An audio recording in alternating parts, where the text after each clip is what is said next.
আল্লাহ পাক রব্বুল আলামিন সূরা মুজাদালার মধ্যে বলেন, ইয়ারফাইল্লাহুল্লাযীনা আমানু মিনকুম ওয়াল্লাযীনা উতুল ইলমা দারাজাত। এই আয়াতে কারিমার ভিতরে আল্লাহ পাক সুস্পষ্ট ভাবে জানিয়ে দেন যে আমি আল্লাহ রাব্বুল আলামিন তোমাদের মধ্য থেকে, এই পৃথিবীতে হাজার হাজার লক্ষ লক্ষ কোটি কোটি মানুষ আছে, তাদের মধ্য থেকে আল্লাহ পাকের কাছে সম্মানিত মানুষ হচ্ছে যারা ঈমানদার।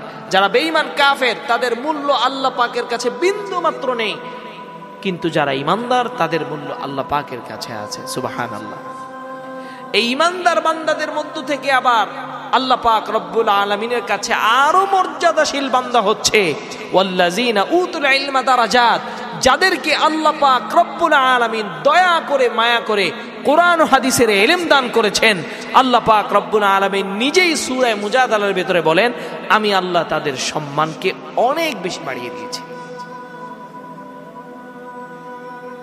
তো আল্লাহর কাছে সম্মানিত বান্দা, ঈমানদার বান্দা আল্লাহর কাছে সম্মানিত।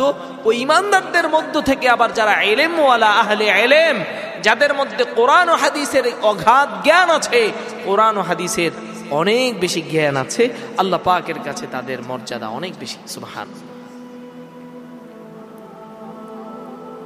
এই জন্য আমাদেরকে ইলম শিখতে হবে। ইলম শেখার জন্য নিজের মনকে প্রস্তুত করতে হবে যে আমি ইলম শিখব। এই কোরআনের হিফজ করতে আমার যতটুকু সময় লাগে লাগুক, আমি হিফজ করব। এই কোরআনকে ইয়াদ রাখার জন্য আমার যত মেহনত করা দরকার হয় আমি করব।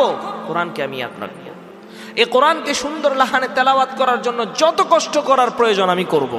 তবু কোরআনকে সুন্দর করেই ছাড়ব, এরকম প্রতিজ্ঞাবদ্ধ হতে হবে। অন্যথায় কোনো ইলম নিজের মধ্যে ধারণ করা সম্ভব নয়। জীবনে টার্গেট রাখতে হবে যে হ্যাঁ, আমি এরকম মানের হাফেজ হব যে পুরা কোরআন এক বসায় শোনাবো, একটি টোকাও আমার লাগবে না। এরকম টার্গেট রাখতে হবে পুরো বুখারী শরীফ আমি মুখস্থ করে ফেলবো। এরকম টার্গেট রাখতে হবে সিহাসিত্তার প্রত্যেকটি হাদিসের কিতাব আমি মুখস্থ করে ফেলবো। এরকম টার্গেট রাখতে হবে তাফসিরে জালালাইন আর অন্যান্য যত বড় বড় তাফসির আছে, সবগুলো তাফসির আমার জেহেনে থাকবে, আমার মাথায় থাকবে। হ্যাঁ, ইলমের জন্য যখন টার্গেট করে মেহনত করা শুরু করা হবে, তখন ইলম আস্তে আস্তে তোমার কাছে আসতে শুরু করবে। আর ইলমের জন্য মেহনত করবা না তো ইলম তোমার কাছেও আসবে না। এই জন্য সাহাবায়ে কেরামদের ঘটনা শুনাইলাম, হযরত আবু হুরায়রা রাদিয়াল্লাহু তাআলা আনহুর ঘটনা শুনাইলাম। এই ঘটনা থেকে কি শিখলাম? এটাই শিখেছি যে ইলমের জন্য যত বেশি কষ্ট করবা, আল্লাহ পাক দুনিয়াতে তোমাকে তত বেশি সম্মানিত করবে। তো হযরত আবু হুরায়রা রাদিয়াল্লাহু তাআলা শেষ বয়সে ওনার কিরকম হালত হয়েছে। হযরত আবু হুরায়রা রাদিয়াল্লাহু তাআলা রেশমি রুমাল দিয়ে নাক মুছতেন, নাকের ময়লা পরিষ্কার করতেন।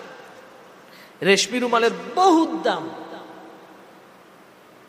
সেই রেশমি রুমাল দিয়ে তিনি নাক পরিষ্কার করতেন আর হাইসা হাইসা বলতেন, আরে আবু হুরায়রা, এক সময় মানুষ তোমাকে তিরস্কার করে তোমার নাকের ভিতরে চামড়ার জুতা লাগায়া তোমাকে পাগল বলতো, আর সে আবু হুরায়রা তুমি এখন রেশমি রুমাল দিয়ে নাকের ময়লা পরিষ্কার। ইলমের কারণে। এই জন্য ইলম শিখতে হবে। ইলম নিজে দামি, অপরকে দামি বানায়।